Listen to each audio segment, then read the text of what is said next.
আসসালামু আলাইকুম প্রিয় চাকরি প্রত্যাশী বিদ্যাবাড়ির পক্ষ থেকে আমি সঞ্জিত মণ্ডল আপনাদের অনেক অনেক প্রীতি ও শুভেচ্ছা জানাচ্ছি। আশা করি আপনারা সবাই সুস্থ রয়েছেন, ভালো রয়েছেন এবং পাশাপাশি আমাকে স্পষ্ট শুনতেও দেখতে পাচ্ছেন। তো আপনারা কে কোথা থেকে যুক্ত হয়েছেন চাইলে কমেন্টের মাধ্যমে জানাতে পারেন। আজ অনেক দিন পরে, মানে এটা বলা যায় অনেক দিন পরেই আজ আমি লাইভে আসলাম বিশেষ একটি বার্তা নিয়ে। যদি আমার সাথে শেষ পর্যন্ত আপনারা সবাই থাকেন অবশ্যই আপনারা জানতে পারবেন বা বুঝতে পারবেন যে বিষয়গুলো আমি আলোচনা করব। তো আশা করি আপনারা সবাই আমাকে স্পষ্ট শুনতেও দেখতে পাচ্ছেন। ক্লিয়ার? তো একটা বিষয় দেখেন, আপনারা হয়তো অনেকেই কিছুদিন পূর্বে শুনেছেন একটা কথা যে সমস্ত সার্কুলার অর্থাৎ 11 থেকে 20তম গ্রেডের যে সার্কুলারগুলো, এই সার্কুলারগুলো পিএসসির আন্ডারে চলে যাচ্ছে। তো পিএসসির আন্ডারে গেলে সেক্ষেত্রে পরীক্ষা পদ্ধতি বা প্রশ্ন পদ্ধতি কিভাবে কি হবে না হবে এগুলো নিয়ে আপনাদের অনেকের অনেক রকম কনফিউশন থাকতে পারে। পাশাপাশি আর একটা বিষয় হচ্ছে যে খুব শীঘ্রই সার্কুলার প্রকাশিত হবে না। হ্যাঁ, এরকম একটা নিউজ ছিল যে খুব শীঘ্রই আর কোনো সার্কুলার প্রকাশিত হবে না। যদি না হয় সেক্ষেত্রে আমাদের এই মুহূর্তে করণীয়টা কি, এটা কিন্তু একটা বিষয়। ঠিক আছে, যে যদি এই মুহূর্তে কোনো সার্কুলার প্রকাশিত না হয় এই জন্য কি আপনি হাল ছেড়ে দিবেন যে কবে সার্কুলার হবে, অথবা পিএসসির আন্ডারে পরীক্ষা যাচ্ছে বা সার্কুলার যাচ্ছে, মনে হয় আরও বেশি কঠিন হয়ে যাচ্ছে পদ্ধতিটা, অথবা এই যে কোঠা পদ্ধতি থাকছে, মানে সব মিলিয়ে ঝিলিয়ে আপনাদের হয়তো বা অনেক রকমের টেনশন কাজ করতে পারে। তো এখন যে বিষয়টা, যদি সার্কুলার না আসে, আমি আজকে কয়েকটি সার্কুলার নিয়েছি, সেটা আপনারা থাম্বনেইলে দেখতেই পাচ্ছেন যে এই সপ্তাহে চলমান যে সার্কুলারগুলো রয়েছে আপনি যেগুলোতে আবেদন করতে পারবেন এই মুহূর্তে, সেগুলো নিয়েছি। পাশাপাশি যে কথাটা যে যদি সার্কুলার এর পরে দেখা যাচ্ছে 1 মাস 15 দিন বা তারও কিছুদিন বেশি সময় যদি কোনো সার্কুলার না আসে, সেক্ষেত্রে আপনার করণীয় কি? পড়ালেখা ছেড়ে দিব নাকি বিভিন্ন আত্মীয় স্বজনের বাড়ি ঘুরে বেড়াবো? আসলে যদি সার্কুলার না আসে, সার্কুলার একটা না একটা সময় তো আসবেই, হয়তো এই মুহূর্তে না আসতে পারে কিছুদিন, যেহেতু একটা পিএসসির আন্ডারে যাচ্ছে, তো সেক্ষেত্রে যদি কিছুদিন সময় লাগে, কিন্তু আমাদের এই সময়টা তো আমি মনে করি যে এই সময়টা আপনাকে আরও শানিত করার একটা উপযুক্ত সময়। যে সিদ্ধান্তটাই হোক না কেন, একটা জিনিস চিন্তা করবেন যে যা হয় ভালোর জন্য হয়।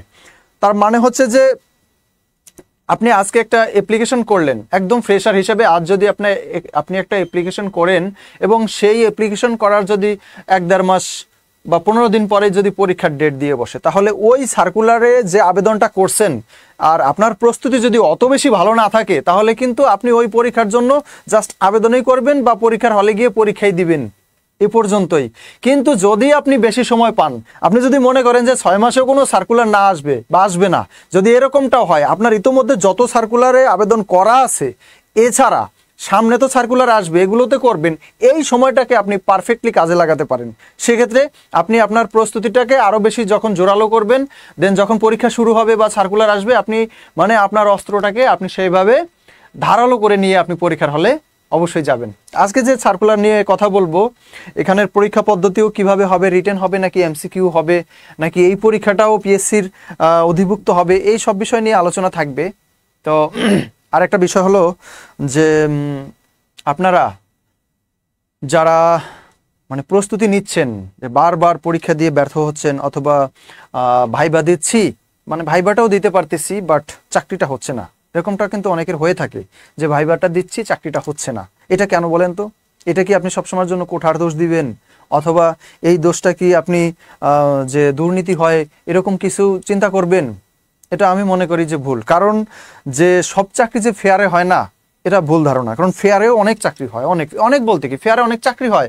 সেক্ষেত্রে আপনি একটা চাকরিতে সর্বোচ্চ মার্ক ক্যারি করেন, যে কোনো একটা চাকরি পরীক্ষায় সর্বোচ্চ মার্ক ক্যারি করেন, আপনি কোনো না কোনো পরীক্ষায় দেখবেন যে এরপরে 5টা জায়গায় ভাইবা দিলে 1-2টা হয়ে যায়। ইভেন অনেকের এমন কপাল নিয়ে অনেকে জন্মগ্রহণ করে যে তাদের 3টা 4টা 5টাও চাকরি হয়ে যায় বা তারও বেশি হয়। হ্যাঁ, মায়া কানন আদাব জানিয়েছেন জি, এবং পঞ্চগড় থেকে আছেন মায়া কানন। তারপরে আসসালামু আলাইকুম জানিয়েছেন নার্গিস খাতুন জি, ওয়ালাইকুম আসসালাম। হ্যাঁ, আমি ভালো আছি এবং সবাইকে একযোগে আবারও ওয়ালাইকুম আসসালাম জানিয়ে আমি মূলত আজ মূল প্রোগ্রামটা শুরু করছি। ঠিক আছে, আমি আশা করি আপনারা যারা যুক্ত হয়েছেন একদম শেষ পর্যন্ত থাকবেন। পাশাপাশি আপনাদেরকে আর একটা মানে হাম্বল রিকোয়েস্ট, সেটি হচ্ছে যে এই সার্কুলারগুলো আপনাদের যারা ভাই ব্রাদার রয়েছে বা বন্ধুবান্ধব তাদেরকে মেনশন দিতে পারেন, যেন তারাও এই বিষয়গুলো দেখতে পায় বা আবেদনটা পদ্ধতি কি এগুলো জানতে পারে। সো আপনারা বিভিন্ন গ্রুপেও এটা চাইলে শেয়ার করে রাখতে পারেন, আপনাদের ফ্রেন্ডসদেরকে আপনারা মেনশন দিতে পারেন। ইভেন আপনারা আপনাদের পার্সোনাল টাইমলাইনেও শেয়ার করতে পারেন। তো আর কথা আমি না বলে এবারে মূল আলোচনা শুরু করি নাকি? ঠিক আছে। তো যে সার্কুলারগুলো নিয়েছি দেখেন, প্রথমে আমি জুম করে দিচ্ছি আপনাদের দেখার সুবিধার্থে, ঠিক আছে? আপনারা দেখতে পারবেন, অসুবিধা নাই। যদি অস্পষ্ট মনে হয় তাও আমাকে কমেন্টের মধ্যে জানাবেন, হ্যাঁ? ঠিক আছে। আচ্ছা দেখেন, গণপ্রজাতন্ত্রী বাংলাদেশ সরকার পরিবেশ, বন, জলবায়ু পরিবর্তন মন্ত্রণালয়ের যে বাংলাদেশ বন শিল্প উন্নয়ন কর্পোরেশন, এখানে একটি সার্কুলার রয়েছে। আপনারা হয়তো এটা অনেকে জানেন, আবার অনেকে দেখা যাচ্ছে যে নাও জানতে পারেন। তো বিদ্যাবাড়ি থেকে আপনাদের জন্য যে ফ্রি যে সেশনগুলো থাকে, সেখানে হচ্ছে 11 থেকে 20তম গ্রেডের যে বিভিন্ন রকমের চাকরির প্রস্তুতি আপনি কিভাবে নেবেন সেই বিষয় নিয়ে ফ্রি একটা লাইভ সেশন থাকে সবসময়। তারপরে বিসিএস প্রত্যাশী যারা রয়েছেন বা প্রাইমারি নিবন্ধন, আমাদের সমস্ত কোর্স রয়েছে। এগুলোর যারা দেখা যাচ্ছে যে গ্রাম পর্যায় থেকে বা বিভিন্ন রকমের সমস্যার কারণে আমাদের কোর্সের সাথে ইনভলভ না হতে পারেন, বাট তাদের জন্য কিন্তু এই যে ফ্রি অনেকগুলো সার্ভিস থাকে বিদ্যাবাড়ির জন্য, বিদ্যাবাড়ি থেকে। এটা আপনারা অনেকেই জানেন। এবং এই যে সার্কুলার, তো আমরা অনেকেই জানি যে যারা গ্রামে রয়েছি বা দূর দূরান্তে রয়েছি, অনেকে কিন্তু এই সার্কুলারগুলো সম্পর্কে অবগত নাও থাকতে পারি।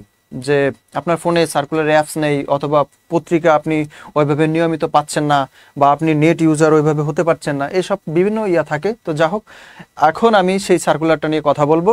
এই সার্কুলারটা মোটামুটি বেশ বড় একটা সার্কুলার এই মাসে, হ্যাঁ? সবাই বেশি বেশি করে শেয়ার করে দিবেন, ঠিক আছে? কোটা বাতিল চাই। আচ্ছা দেখেন কি হয়, আমি আর একটু জুম করে নিচ্ছি নাকি। বাংলাদেশ বন শিল্প উন্নয়ন কর্পোরেশনে একটি সার্কুলার রয়েছে। বাংলাদেশ বন শিল্প উন্নয়ন কর্পোরেশন একটি সার্কুলার রয়েছে। এবং শুরুতেই বলে রাখি, এই সার্কুলারটা আপনি যেভাবে অ্যাপ্লিকেশন করবেন www.vfidc.gov.bd, এটা হচ্ছে এটার মূল অ্যাড্রেস, ঠিক আছে?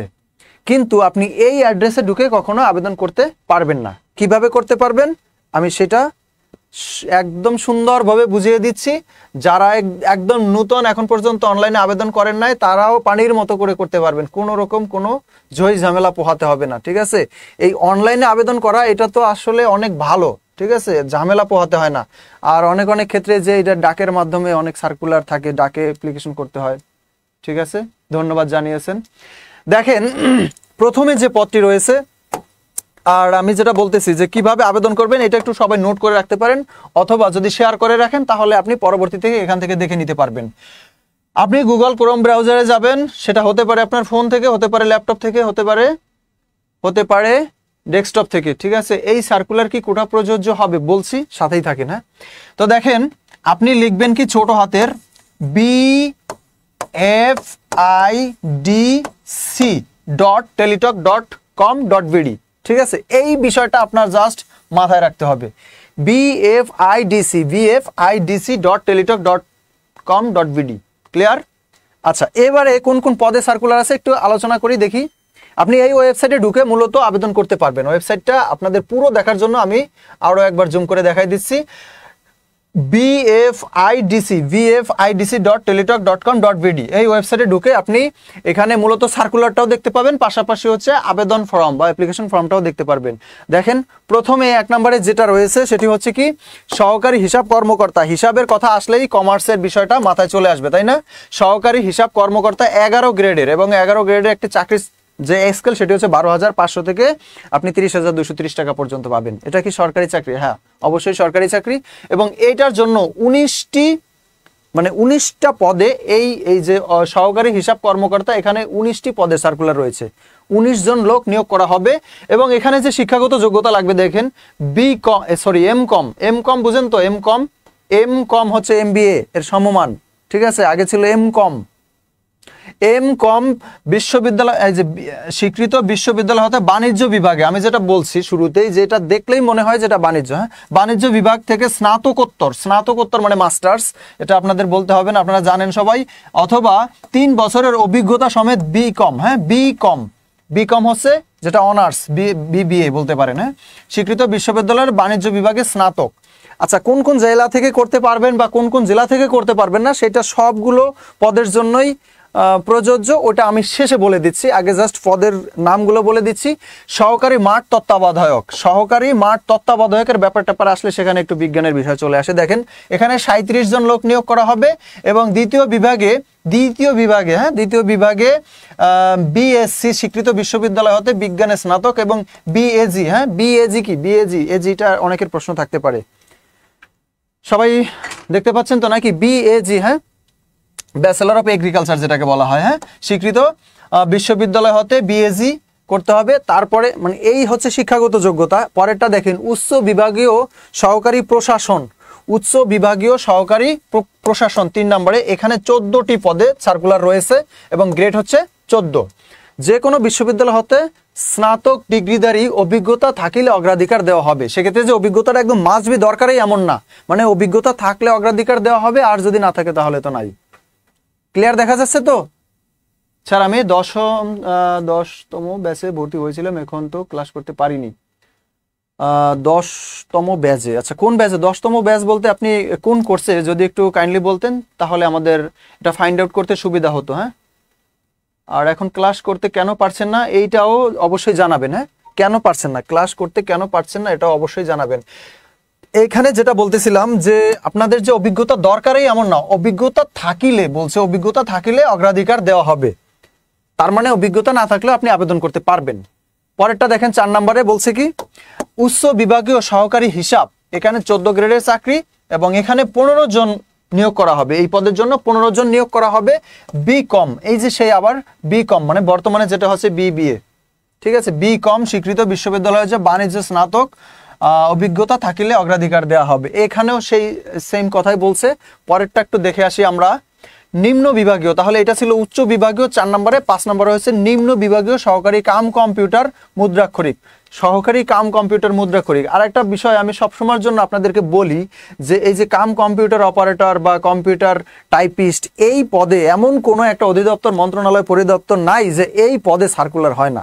এই জন্য যারা 11 থেকে 20তম গ্রেডের চাকরি মানে ডিজার্ভ করেন যে অন্তত এরকম একটা চাকরি হলেও আমার হয়, অনেকে কিন্তু এরকম থাকে, সবাই তো আর বিসিএস নিয়ে স্বপ্ন দেখে না বা ব্যাংক নিয়ে স্বপ্ন দেখে না।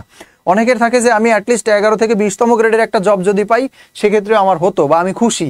যদি এরকম হয় তবে অবশ্যই আপনারা একটা কম্পিউটার সার্টিফিকেট অর্জন করে এই বিষয়টা অবশ্যই একটু মনোযোগের সাথে, অন্তত এই কম্পিউটারে আপনারা যদি একটু পারফেক্ট হতে পারেন সেক্ষেত্রে এখানে ফেয়ার নিয়োগের একটা সম্ভাবনা থাকে। সম্ভাবনা মানে নিয়োগ তো ফেয়ারই হয়, মানে এখানে আপনার ওই ঝই ঝামেলা পোহাতে হবে না, অর্থাৎ প্রিলি বা লিখিত যাই হোক, এখানে যদি আপনি পাস করতে পারেন, প্র্যাকটিক্যাল হচ্ছে মূল বিষয়, ঠিক আছে, প্র্যাকটিক্যাল হচ্ছে মূল বিষয়।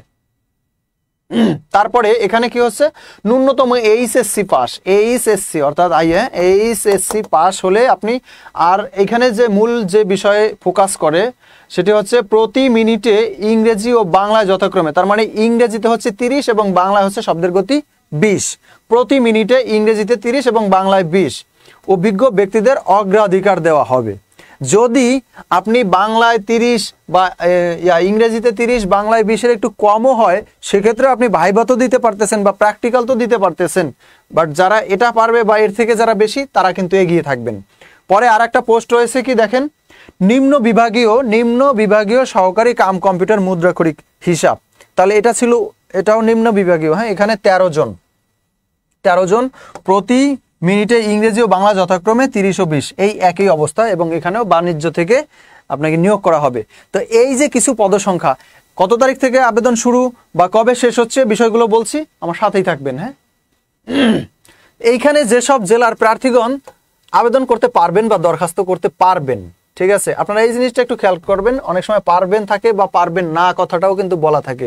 যে সকল জেলার প্রার্থীগণ দরখাস্ত করতে পারবেন, তাহলে কারা কারা পারবে আমরা একটু দেখে আসি তো, কারা কারা পারবে। মাদারীপুর, ময়মনসিংহ, নড়াইল, বরগুনা জেলা ব্যতীত, ঠিক আছে, তাহলে মাত্র 4টা জেলা, মাদারীপুর, ময়মনসিংহ, নড়াইল, বরগুনা জেলা ব্যতীত অন্য সকল জেলার প্রার্থীগণ আবেদন করতে পারবেন। তাহলে 60টি জেলার প্রার্থী আবেদন করতে পারবে। ক্লিয়ার? বয়স কত জিজ্ঞাসা করছেন সাইমা। তবে এতিম ও শারীরিক প্রতিবন্ধীদের ক্ষেত্রে সকল জেলার প্রার্থীগণ আবেদন করতে পারবে। তাহলে পেয়ে গেছেন। কে যেন কমেন্ট করেছিলেন যে এক্ষেত্রেও কি মুক্তিযোদ্ধার কোঠা মানে প্রযোজ্য হবে কিনা, তাহলে এখানে কিন্তু কোনো মুক্তিযোদ্ধার কোঠার কথা বলে নাই। কি বলছে যে এতিম ও শারীরিক প্রতিবন্ধীদের ক্ষেত্রে সকল জেলার প্রার্থী আবেদন করতে পারবেন। ক্লিয়ার? এই কোঠা রয়েছে। আচ্ছা, তারপরে আমরা একটু এখন চলে যাই সামনে, আরো সার্কুলার আছে, এটা একটা না, আমি কিন্তু এই যে আরো 2টি সার্কুলার নিয়েছি, আপনারা যদি চলে যান যে সার্কুলারের বিষয় পদসংখ্যা আমি তো জেনে ফেললাম, আমার আর দরকার নাই, আমি এই লাইভটা স্কিপ করি, তাহলে কিন্তু আপনি ভুল করবেন। ঠিক আছে? আচ্ছা, বিজ্ঞপ্তি জারির তারিখ হতে এগুলো না বলি আমরা, আমি যে মূল যে জিস্ট যে বিষয়গুলো সেটা একটু বলছি। 18 হতে 30 এটা একটা বেসিক কথা, আপনারা সবাই জানেন। এবং মুক্তিযোদ্ধা কোটা যারা রয়েছে তাদের হচ্ছে 32। এটা হচ্ছে কি, বীর মুক্তিযোদ্ধা, শহীদ বীর মুক্তিযুদ্ধের পুত্র কন্যা, ও পুত্র কন্যার পুত্র কন্যা। ঠিক আছে? অর্থাৎ যারা মুক্তিযোদ্ধা ছিলেন তাদের নাতি নাতনি পর্যন্ত। হ্যাঁ, এবং শারীরিক প্রতিবন্ধীদের ক্ষেত্রে 32 বছর। তবে আবেদন করার ক্ষেত্রে যে ওই 4 জেলার যে মুক্তিযোদ্ধা ওনারা কিন্তু পারবে না। উল্লেখ্য যে বীর মুক্তিযোদ্ধা, শহীদ বীর কন্যা 30, এই একটা বিষয় দেখেন, এটা কিন্তু একটা গুরুত্বপূর্ণ বিষয়। কি উল্লেখ্য বলছে, বীর মুক্তিযোদ্ধা, শহীদ বীর মুক্তিযোদ্ধার পুত্র, দেখছেন ভুল তো সবারই হয়, এখানে পত্র লেখা, পুত্র কন্যা ও পুত্র কন্যার পুত্র কন্যার ক্ষেত্রে বয়স সীমা 30 বছর হবে। তাহলে এখানে 32 কাদের জন্য প্রযোজ্য? ওই যে শারীরিক প্রতিবন্ধী যারা। এবং আবার বলি এখানে যে বীর মুক্তিযোদ্ধা, শহীদ বীর মুক্তিযোদ্ধার পুত্র কন্যা ও পুত্র কন্যার ক্ষেত্রে বয়স সীমা হবে 30 বছর। এক্ষেত্রে বয়সে কোনো এফিডেভিট গ্রহণযোগ্য নয়। এবং অনলাইনে আবেদনের জন্য যে অ্যাড্রেসটা আমি আবারও একটু লিখে দিচ্ছি, যারা এই মুহূর্তে জয়েন করছেন হয়তো অনেকে এটা পান নাই, আমি আবারও বলি বা লিখে দিচ্ছি, BFIDC। হ্যাঁ, BFIDC, এটার পরে ডট লিখবেন, .teletalk.com.bd। ক্লিয়ার? আচ্ছা, তো অনলাইনে আবেদনটা কিন্তু অনেক আগে থেকে শুরু হয়ে গেছে। আমি ভাবছি অনেকদিন যাবত যে আপনাদেরকে এই বার্তাটা জানিয়ে দিই, বাট জানানো হয়নি। মে মাসের 27 তারিখ সকাল 10টা থেকে শুরু হয়েছে। ঠিক আছে? কিন্তু প্রায় শেষের দিকে সেটা হচ্ছে কি, আবেদনপত্র শেষ হচ্ছে 13 জুন। আজকে হচ্ছে 9 তারিখ, 13 তারিখ আছে, 13 জুন বিকেল 5টা পর্যন্ত এখন পর্যন্ত সময় রয়েছে। আপনারা যারা আবেদন করতে চান বা ইতিমধ্যে এই সার্কুলারটা যারা করে ফেলছেন, ঝামেলা নাই। বাট অনেকে আছে দেখা যাচ্ছে যে এই সার্কুলারটা পান নাই, বা এরকম একটা সার্কুলার রয়েছে আপনারা এটা জানতেন না। তো তাদের অবগতির জন্য বলছি যে আপনারা যারা এখন আবেদন করেন নাই, 13 জুন কিন্তু বিকেল 5টা পর্যন্ত সময়সীমা, আপনি অবশ্যই আবেদন করে নেবেন। আর এক্ষেত্রে যে বেসিক কিছু জিনিস দরকার সেটা আপনারা সবাই জানেন, যে ছবির ক্ষেত্রে হচ্ছে 300 পিক্সেল করতে হবে। আর সিগনেচার যেটা দরকার সেটা হচ্ছে 300x80, এবং ছবিটা সর্বোচ্চ 100 কিলোবাইট হবে, সিগনেচারটা সর্বোচ্চ 60 কিলোবাইট হবে। ক্লিয়ার? এই ছিল কথাবার্তা। তো আমরা এই সার্কুলারটা মোটামুটি জানতে পারছি। আর টাকা পেমেন্টের বিষয়টা, যে 1 ও 2 নং পদের জন্য দেখেন, 1 ও 2 নং পদের জন্য 300 টাকা, কারণ ওটা 11 গ্রেড ছিল, 12 গ্রেড ছিল। ঠিক আছে? 1 ও 2 নং পদের জন্য আপনার টাকা পেমেন্ট করতে হবে 300, এবং এই 300-র সাথে টেলিটকের একটা চার্জ আছে 35 টাকা। অর্থাৎ 1 এবং 2 নং পদের জন্য, 1 ও 2 নং পদের জন্য আপনার সর্বসাকুল্যে 335 টাকা পেমেন্ট করতে হবে। ঠিক আছে? তারপরে কি বলছে এখানে দেখেন, 3 হতে 6, তাহলে 3 হতে 6 পর্যন্ত আপনার 223 টাকা পেমেন্ট করতে হবে। এখানে কোনো 17, 18 বা 20 এরকম কোনো গ্রেডের জব নেই, 16 পর্যন্ত হচ্ছে সর্বশেষ। আর এই যে সার্কুলারটা, এখানে টাকা পেমেন্টটা কিভাবে করবেন একটু বলে রাখি। যে কোনো মন্ত্রণালয় অধিদপ্তরে যখন টেলিটকের মাধ্যমে আপনি অ্যাপ্লাই করবেন, হ্যাঁ, মাত্র জয়েন করলাম, ওকে, থ্যাংক ইউ। তো আমাকে দেবী বলছেন। তো যেটা বলতেছিলাম, যে কোনো সার্কুলারে যে আপনার প্রথমে যে এই সংকেতটা থাকবে, হ্যাঁ, এইটা লিখতে হবে। তারপরে আপনি অ্যাপ্লিকেশন করলে আপনার অ্যাপ্লিকেন্ট ফর্মে একটা ইউজার আইডি থাকে, এবং সবসময়ের জন্য মাথায় রাখবেন সবগুলো কিন্তু ক্যাপিটাল লেটার হবে, বড় হাতের অক্ষর দিবেন। তাহলে প্রথমে তো BFIDC, আপনি যখন অ্যাড্রেসে ঢুকবেন আবেদন করার জন্য তখন ছোট হাত লিখবেন, বা টাকা পেমেন্টের ক্ষেত্রে এটা বড় হাতের দিয়ে একটা স্পেস দিয়ে আপনার অ্যাপ্লিকেন্ট ফর্মে যে একটা ওই ইউজার আইডি থাকবে, ইউজার আইডি দিয়ে আপনি একটা SMS সেন্ড করলেন 16222 নাম্বারে। এই যে নাম্বারটা 16222 নাম্বারে, দেন একটা ফিরতি SMS আসবে, এবং ফিরতি SMS আসলে সেক্ষেত্রে আপনাকে আবার এই যে BFIDC লিখে ইএস লিখতে হবে, YES, বড় হাতে সবগুলো ইএস লিখে, তারপরে একটা পিন নাম্বার থাকে ফিরতি SMS এ, পিন নাম্বারটা দিয়ে আবার আপনি এই নাম্বারে সেন্ড করবেন। তো এই ছিল হচ্ছে আপনার এই সার্কুলারটা। আমি বলে রাখলাম আবার, যে বাংলাদেশ বন শিল্প উন্নয়ন কর্পোরেশন। ঠিক আছে? আমরা এর পর্যায়ে আরেকটা সার্কুলার দেখে আসি। আরেকটা সার্কুলার দেখি, এই সার্কুলারটা কি রয়েছে, বাংলাদেশ পাট গবেষণা। আচ্ছা, বন থেকে এবার পাট চলে আসলাম, বাংলাদেশ পাট গবেষণা ইনস্টিটিউট, বাংলাদেশ পাট গবেষণা ইনস্টিটিউট। স্যার কিসের সার্কুলার আবার যদি একটু বলতেন। আচ্ছা, আপনার জন্য আবার বলতে হবে। এই সার্কুলারটা ছিল হচ্ছে আপনার বাংলাদেশ বন শিল্প উন্নয়ন কর্পোরেশনের, বাংলাদেশ বন শিল্প উন্নয়ন কর্পোরেশন। ঠিক আছে, আপনারা এই লাইভটি দেখে রাখবেন, যারা মাত্র জয়েন করলেন তারা এই লাইভটি দেখবেন এবং আপনার টাইমলাইনে শেয়ার করে রাখতে পারেন যাতে আপনি সহজেই পেয়ে যান। তারপরে এখন যে সার্কুলারটা নিয়ে কথা বলছি সেটি হচ্ছে বাংলাদেশ পাট গবেষণা ইনস্টিটিউট, এবং এখানে যেভাবে আপনাকে পাট গবেষণা ইনস্টিটিউটের যে মানে অ্যাড্রেসটা সেটি হচ্ছে BJRI, তবে এটাতে ঢুকে আপনি অ্যাপ্লিকেশন করতে পারবেন না। bjri.gov.bd এটা হচ্ছে ওদের মূল ওয়েবসাইট। কি কি পদে সার্কুলার আছে চলেন দেখে আসি। প্রথমত রয়েছে উপসহকারী প্রকৌশলী, হ্যাঁ, উপসহকারী প্রকৌশলী machine design and development section. এটা স্থায়ী ভিত্তিতে এই চাকরিটি হবে, স্থায়ী। ঠিক আছে, স্থায়ী বলছে, এবং 10ম গ্রেডের একটি চাকরি। 10ম গ্রেড মানে 2nd ক্লাস। স্যার নিবন্ধনে মেয়েদের কোনো কোঠা আছে? নিবন্ধনে আপনি যদি সর্বোচ্চ মার্ক পান, সে মেয়ে হন অথবা ছেলে হন, আপনি জাতীয় মেধা তালিকায় আসতে হলে আপনার বিষয় অনুযায়ী আপনার আগে করতে হবে যে কত সিট ফাঁকা আছে, তারপরে সেই ক্যালকুলেশন করে আপনাকে একটু সংগ্রাম করতে হবে। এবং যে কোনো পরীক্ষা টার্গেট করবেন যে আমি সর্বোচ্চ নাম্বার পাবো, কোঠা, তারপরে আরও কি জানি, এই সব চিন্তা ভাবনা কেন আমরা করবো? হ্যাঁ, কোঠা টোটালি বাদ দেন, যে ওই কোঠা ছাড়াও তো একজন যদি হয় ওই একজন আপনি হবেন। ঠিক আছে, এভাবে আপনি টার্গেট করবেন যে কোঠা ছাড়া যদি একজন নিয়োগ হয় ওই একজন আমাকে হতে হবে। আমার প্র্যাকটিক্যাল একটা কথা বলি, প্র্যাকটিক্যাল বলতে আমার একটা ফ্রেন্ড, ঠিক আছে, আমার এলাকায়, তো ওর মানে আত্মীয় স্বজন পাড়া প্রতিবেশী বলতেছে, তার নামটা বলতেছি না, তার আশেপাশ থেকে ওরা বলতেছে যে ওই ছেলে জীবনে কোনোদিনও ভালো কিছু করতে পারবে না, ও যেরকম ঘুরঘুর করে বা কিছু করে না, ওর দ্বারা ভালো কিছু সম্ভব না। তো সেই ছেলে 3-3বার বিসিএস ভাইবা দিছে এবং এই 43-এ নন ক্যাডার হয়েছে।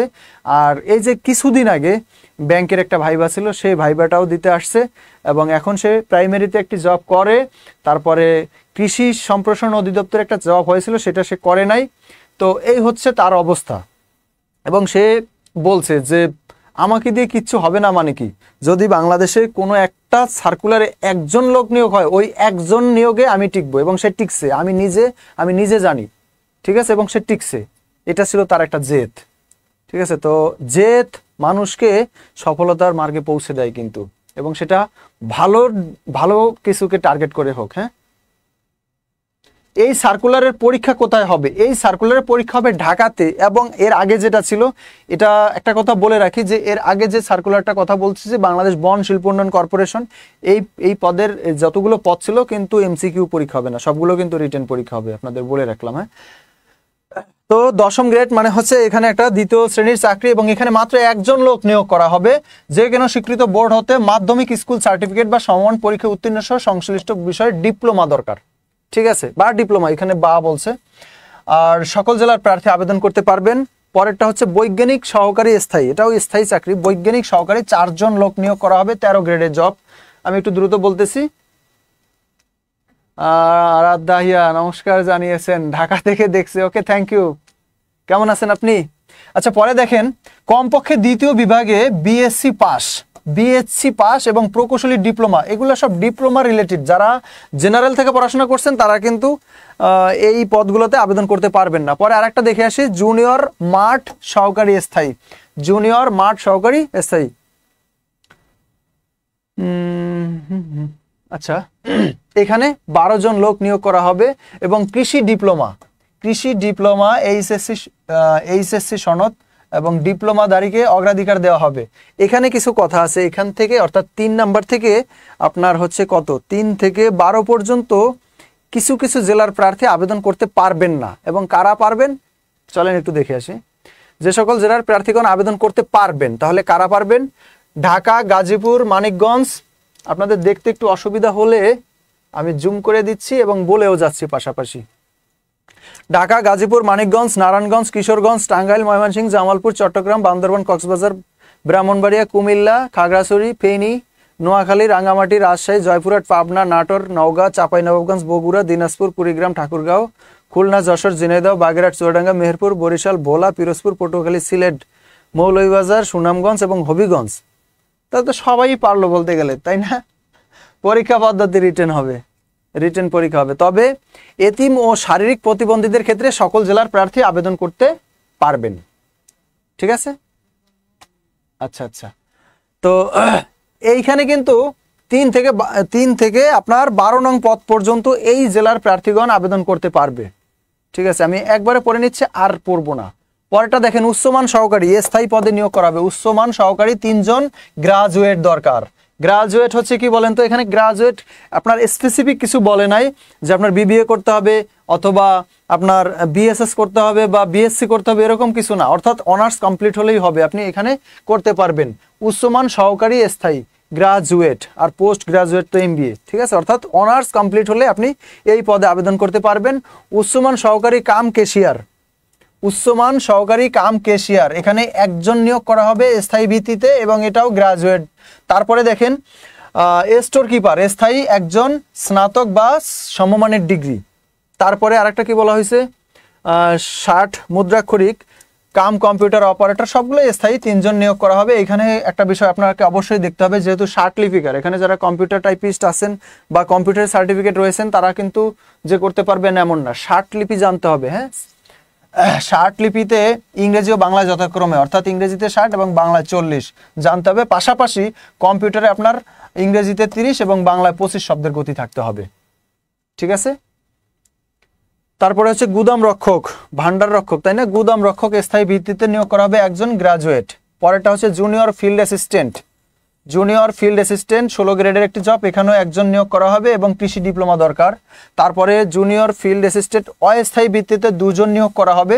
তবে এখানে একটু বলে রাখি যে এই যে অস্থায়ী ভিত্তিতে যেটা বলে, এটাও যদি আপনার অ্যাক্টিভিটি ভালো থাকে, আপনার কাজ ভালো হয়, তাহলে আপনি এখান থেকে মানে এটা হচ্ছে কি জয়েন করেই আপনার স্থায়ী।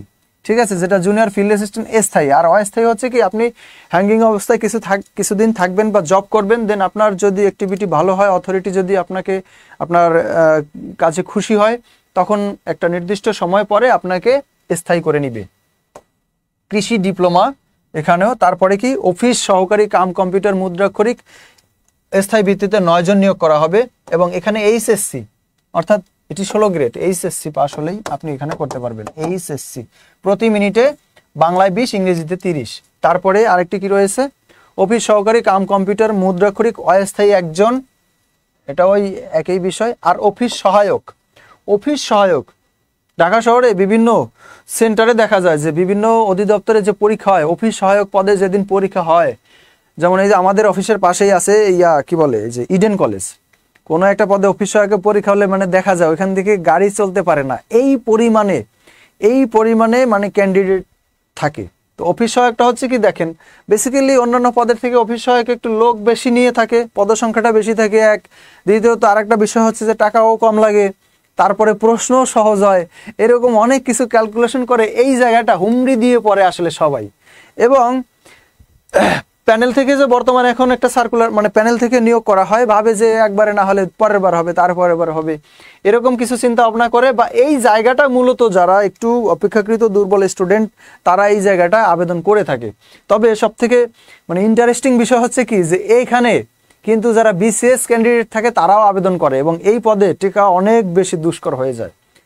কেননা এত প্রতিযোগী, লোক সংখ্যা অল্প নিয়োগ থাকে, প্রশ্ন সহজ থাকে এবং প্রশ্ন সহজ করার ফলশ্রুতিতে সবাই পারে, এবং এই জন্য 1 মার্ক অথবা 2 মার্ক যদি হেরফের হয়ে যায় সেক্ষেত্রে আপনার টেকা বা না টেকা চাকরিটা হবার বা না হবার পসিবিলিটি অনেক কিছু এটার উপরে বেস করে। রঞ্জিত মল্লিক আদাব জানিয়েছেন যে ভালো আছেন ভাই, আপনাকেও আদাব।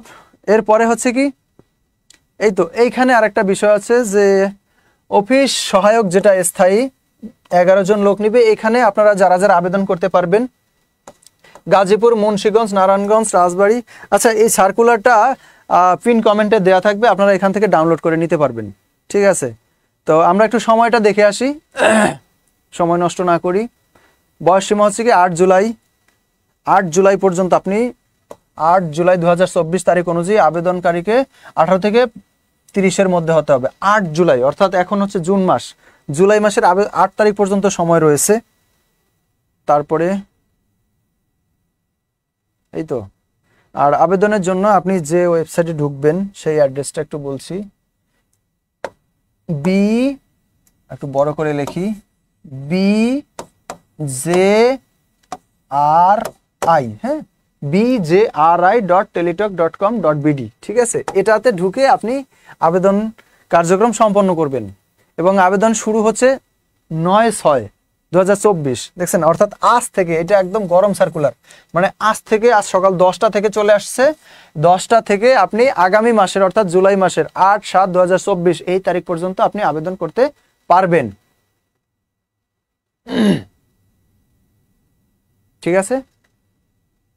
বাকিগুলো দেখে নেবেন। আর ওই আগের সার্কুলারে যেটা বলছি এটা ওই ছবির সাইজ অথবা সিগনেচার সাইজ একই রয়েছে। এবারে আর একটা মজার বিষয়, আরেকটা সার্কুলার নিয়ে আমি আলোচনা করব। আপনি এই মুহূর্তে আমাদের যে এই লাইভটি চলছে এটি হচ্ছে বিদ্যাবাড়ি এবং বিদ্যাবাড়ি অল গভ জব, এই দুটি পেজে একসাথে একত্রে এই লাইভটি চলছে। তো আমি আপনাদেরকে আগেও আশ্বস্ত করেছিলাম যে যখন যে সার্কুলার হবে, আমি যদি মনে করি যে এই সার্কুলারে আপনারা আবেদন করে অনেক বেশি উপকৃত হবেন বা করা জরুরি, আমি কিন্তু ইনস্ট্যান্ট সার্কুলার নিয়ে লাইভে চলে আসি আপনাদের সুবিধার্থে, যারা আপনারা বুঝতে পারেন বা আবেদন করতে পারবেন। কত দিন আগে টাকা পেমেন্ট করেছেন আপু? না, আচ্ছা আচ্ছা। এরপরে দেখেন, এই যে সার্কুলারটা, এটা হচ্ছে কি ট্যাক্স জোন। আপনারা অনেকেই জানেন, বিশেষ করে ঢাকা বিভাগে যারা রয়েছেন, ঢাকা বিভাগের এখানে কিন্তু কিছুদিন আগে ট্যাক্সের অনেকগুলো সার্কুলার ছিল এবং বেশিরভাগ সার্কুলারেই 18 জন, 20 জন, 15 জন, 16 জন এরকম সংখ্যক করে অনেক অনেক পদে নিয়োগ ছিল। তো এখন যেটা আছে, কর অঞ্চল 11 রয়েছে, কর অঞ্চল 11, ঢাকা কর কমিশনের কার্যালয় কর অঞ্চল 11, এখানে যে একটি সার্কুলার রয়েছে। আর আর এই যে করে ইতোমধ্যে দু একটি পরীক্ষার মানে ডেট দিয়েছিল, বাট আবার স্থগিত করেছে মিষ্টি টিয়া।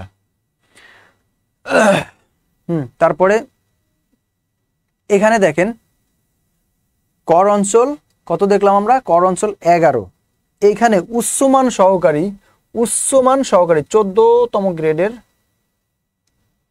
আপার ডিভিশন অ্যাসিস্ট্যান্ট, হ্যাঁ, 14 গ্রেডের একটি জব, উচ্চমান সহকারী 11 জন লোক নিয়োগ করা হবে এই পদের জন্য, 11 জন। এবং কোন স্বীকৃত বিশ্ববিদ্যালয় হইতে স্নাতক বা সমমানের ডিগ্রি কম্পিউটারের বেসিক ট্রেনিং কোর্সে উত্তীর্ণ হতে হবে। এখানে কিন্তু আপনাকে স্পেসিফিক বলে নাই যে আপনার বাংলায় এত দরকার অথবা ইংরেজিতে এত দরকার, বাট আপনাকে কম্পিউটার সার্টিফিকেটটা জাস্ট জানতে হবে বা থাকতে হবে। এবং যে সকল জেলার প্রার্থীগণ আবেদন করতে পারবেন, যেহেতু ঢাকা কর অঞ্চলের আপনারা বুঝতেই পারতেছেন। তো তারপরও একটু দেখি যে ঢাকা বিভাগের, ঠিক আছে, বাট ঢাকা বিভাগের মধ্যে আবার সব জেলা কি করতে পারবে কিনা একটু দেখে আসি।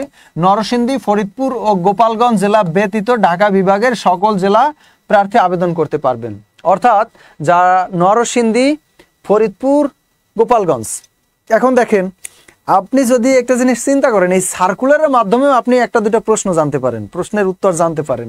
অনেক সময় যদি পরীক্ষায় আসে যে সাপোজ নরসিংদী কোন বিভাগে অন্তর্ভুক্ত, ঠিক আছে, আমি এরকম আসবে না, বাট মানে আমাদের জানা যে বিষয়গুলো, আমরা দৈনন্দিন জীবনে যেসব কথাবার্তা বা বই পুস্তক যা কিছু পড়বো হাঁটা চলার মাঝে, আপনি যদি সব সময় যদি চিন্তা করেন যে আমার সব কিছু থেকে কিছু না কিছু জানতে হবে, কিছু না কিছু শিখতে হবে।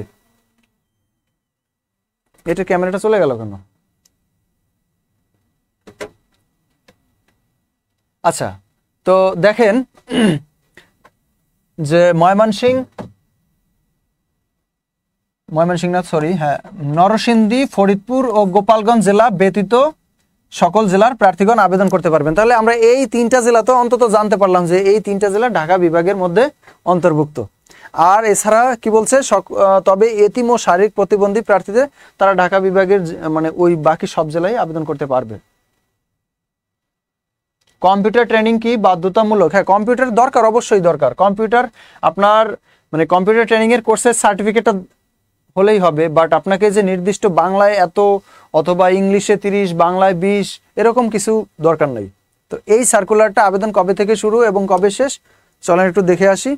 এবং আবেদনটা করবেন কিভাবে, এটা খুব সহজ, কারণ ট্যাক্স জোন যত দেখবেন ওইটাই ট্যাক্স বসে ওইটা লিখবেন, ট্যাক্স 11, হ্যাঁ, মানে ট্যাক্স 11 যেহেতু ছিল, tax11.teletalk.com.bd এইটা তো সবার থাকে, বাট ট্যাক্স 11 ওখানে আপনি আবেদন করতে পারবেন। এবং আবেদনের হচ্ছে 3/6, এই মাসে 3 তারিখ থেকে শুরু ছিল সকাল 10টা থেকে, এবং আবেদন শেষ হচ্ছে 23/6, অর্থাৎ আজকে কয় তারিখ? 9 তারিখ।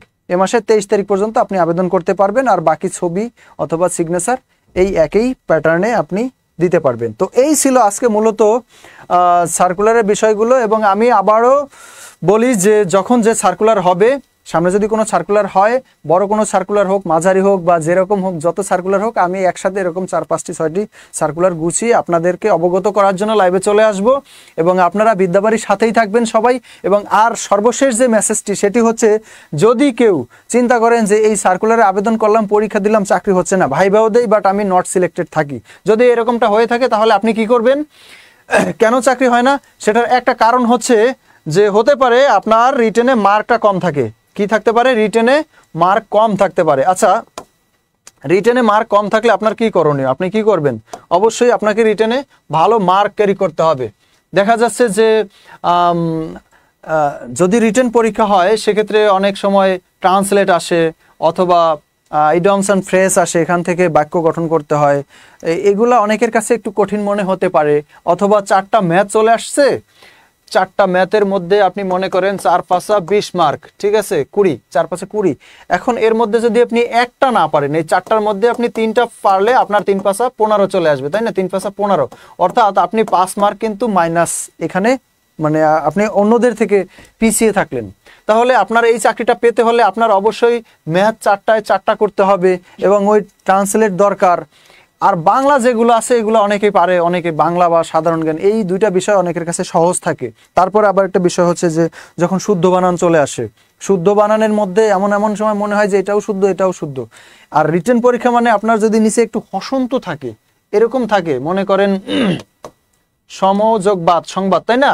তাহলে এখন যদি এরকম হয়, এই চিহ্নটা আপনি না দেন, তাহলে আপনি লিখছেন ঠিক আছে, আপনি মনে করবেন যে আমারটা হয়েছে, আপনি 1 মার্ক পাবেন, বাট আপনি আলটিমেটলি এটার নম্বরটা পাবেন না। ঠিক আছে, দেখেন ভুল জিনিসটা কতটুকু। বিসিএস সার্কুলার কবে হবে স্যার? বলছেন মার্চ তাসমিয়া। বিসিএস সার্কুলার হচ্ছে এই মাসের, এই বছরের শেষের দিকে হবার জোর সম্ভাবনা রয়েছে, অর্থাৎ নভেম্বরে অথবা ডিসেম্বরে। হ্যাঁ, তো যেটা বলতেছিলাম, তো যারা আপনারা চিন্তা করবেন যে এই জবটি আপনার দরকার, যদি আপনারা প্রয়োজন মনে করেন, আমি সবাইকে জোর করছি না, যদি প্রয়োজন মনে করেন তাহলে বিদ্যাবাড়িতে 80 কোর্স রয়েছে এই মুহূর্তে, 11 থেকে 20 গ্রেডের special care live batch 3, special care live batch 3। ইতিমধ্যে আমাদের আরও 2টি ব্যাচ সম্পন্ন হয়ে গেছে, এই ব্যাচটিতে ভর্তি চলছে। তো যদি আপনারা এরকম কেউ থাকেন যে না আমার প্রস্তুতিটা আরও বেশি ভালো হবে, অথবা আমি মানে একটা জব লুফে নিতে চাই, এই সার্কুলারের জন্য যে আপনার এটাই ভর্তি হতে হবে এমনটা আমি বলছি না। আপনি সামনে আরও অনেক সার্কুলার আসবে, অনেক পরীক্ষা দিবেন বা ইতোমধ্যে দিয়ে ফেলছেন, অনেক সার্কুলারগুলো মানে আবেদন করে ফেলছেন, পরীক্ষা এখনও অনুষ্ঠিত হয়নি, সেই সবের জন্য আপনি চাইলে এই ব্যাচটিতে যুক্ত হতে পারেন, আশা করি উপকৃত হবেন। এবং এই ব্যাচের আরেকটি বৈশিষ্ট্য হচ্ছে যে এই ব্যাচে আমাদের এমসিকিউ এবং রিটেন, মানে একটা কম্বাইন্ড ব্যাচ। কারণ আপনি তো, আপনাদের অনেকেরই কোশ্চেন থাকে যে এই পরীক্ষা কি এমসিকিউ হবে নাকি রিটেন হবে। তাহলে এমসিকিউ হোক অথবা রিটেন হোক, আপনার দুর্বলতা থাকবে না, কারণ এটা হচ্ছে কম্বাইন্ড ব্যাচ, যেখানে আমাদের এমসিকিউ ক্লাসও করা হবে এবং রিটেনও হবে। এবং আপনারা জানেন যে এমসিকিউর জন্য, মানে এমসিকিউর প্রস্তুতি নিতে গেলে কিন্তু রিটেনেরও মোটামুটি 60-70% প্রস্তুতি হয়ে যায়, তাই না? আপনার এমসিকিউর মধ্যে আপনার বাগধারা পড়তে হয়, কিন্তু ওই বাগধারাটা তো রিটেনেও আসে। এমসিকিউতে আপনার সন্ধি বিচ্ছেদ পড়তে হয়, ওটা রিটেনেও আসে। ফ্রেজ পড়তে হয়, তারপরে রিটেনে আপনার দেখা যাচ্ছে আর্টিকেল আসে, প্রিপোজিশন আসে, ওটা এমসিকিউতেও আসে। জাস্ট অপশন থাকে আর রিটেনে অপশন থাকে না। ঠিক আছে, তো যারা এই ব্যাচটিতে যুক্ত হতে চান তারা অবশ্যই আমাদের যেসব নাম্বারগুলোর সাথে যোগাযোগ করবেন আমি একটু বলে দিচ্ছি। 018960 থেকে শুরু করে এখানে 49 আছে, আপনারা 49 দিবেন না, আপনারা এখানে 15 পর্যন্ত নাম্বারে যোগাযোগ করবেন। ঠিক আছে, 15 পর্যন্ত কেন যোগাযোগ করবেন? আপনাদের অনেকের কিছু কোশ্চেন ছিল যে ফোন করলে ফোন ধরে না অথবা মেসেজের রিপ্লাই দেয় না। দেখেন আমাদের এই বিদ্যাবাড়িতে কিন্তু সারা দেশ থেকে স্টুডেন্ট, অসংখ্য পরিমাণে স্টুডেন্ট ফোন করে, সেটা ভর্তির জন্য বা বিভিন্ন কারণে, বিভিন্ন প্রয়োজনে, বিভিন্ন পরামর্শের জন্য বা বিভিন্ন রকমের তাদের যে দরকারই হোক না কেন। তো দেখা যাচ্ছে যে এখানে আমাদের অ্যাডমিশনে যে সংখ্যক এমপ্লয়ি জব করেন, মানে এমপ্লয়ি আছেন, তো তারা আসলে সকাল টু সন্ধ্যা পর্যন্ত কিন্তু অনেক বেশি ব্যস্ত থাকে। তো এখন আমাদের এই বিদ্যাবাড়ি যে সিদ্ধান্ত নিয়েছে যে আপনারা সকাল থেকে, অর্থাৎ আমাদের অফিস আওয়ার এখন সকাল 8টায় শুরু হয়, আগে 12টায় শুরু হতো, বাট এখন সকাল 8টা থেকে একেবারে রাত 12টা পর্যন্ত, এবং এখানে 2টা আম, কি বলে মানে দুটা শিফটে কাজ চলছে।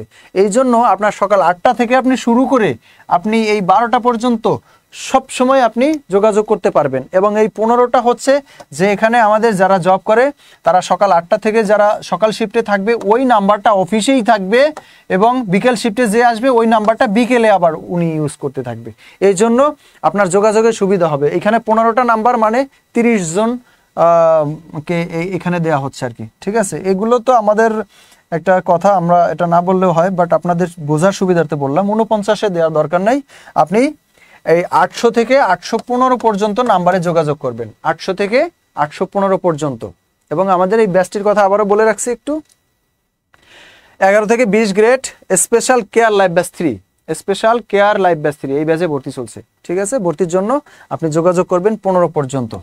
তো আর কথা না বলি, সবার প্রস্তুতি অনেক ভালো থাকুক, সবাই আরও বেশি বেশি করে পড়াশোনা করেন, আর সার্কুলারগুলোতে আবেদন করে রাখবেন। সময় কিন্তু শেষ, পরে করবেন। এইসব চিন্তা ভাবনা করে বসে থাকলে কিন্তু আপনার মনেই থাকবে না, একটা সময় ভুলে যাবেন। পাশাপাশি সামনে ঈদ আসছে, সবাইকে ঈদুল আজহার অগ্রিম শুভেচ্ছা জানিয়ে আমি সঞ্জিত এই মুহূর্তে আপনাদের থেকে বিদায় নিচ্ছি। আর অন্য এক সময় অন্য কোনো ভিডিওতে বা অন্য কোনো লাইভে চলে আসবো। সে পর্যন্ত সবাই সুস্থ থাকবেন, ভালো থাকবেন। সবার জন্য অনেক অনেক প্রীতি ও শুভেচ্ছা জানিয়ে আমি সঞ্জিত আবার বিদায় নিচ্ছি। আল্লাহ হাফেজ।